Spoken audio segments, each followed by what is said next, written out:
এইটো সোশ্যাল মিডিয়াৰ জৰিয়তে মই কথাটো এইমাত্ৰ গম পাইছো গণতন্ত্ৰৰ যে মুখ্য আঘাত আজি এজন নিৰ্বাচিত সাংসদ ভাৰতবৰ্ষৰ য'ত ভাৰতৰ আইন প্ৰয়োগ কৰা হয় আৰু সেই আইনসভাৰ এজন সাংসদ তেওঁৰ যদি নিৰাপত্তা আজি নাইকিয়া হৈ গৈছে তেতিয়াহ'লে সাধাৰণ জনতাৰ কি হ'ব গতিকে আজি প্ৰশ্ন হয়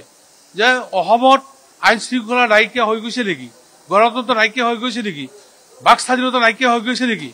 এজন মানুহৰ নিশ্চয় স্বাধীনতা আছে তেওঁৰ মনৰ কথাখিনি ক'বৰ কাৰণে আজি এখন সভালৈ যাওঁতে ৰাস্তাৰ কিছুমান দুৰ্বৃত্ত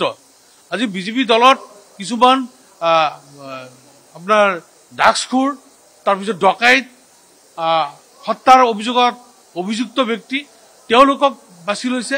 আৰু এই কংগ্ৰেছীসকলক আক্ৰমণ কৰাৰ কাৰণে এই ঘটনাক আমি নিন্দা দিছো আৰু উপযুক্ত তদন্ত কৰি শাস্তিমূলক ব্যৱস্থাৰ কাৰণে মাননীয় মুখ্যমন্ত্ৰী মহোদয়ক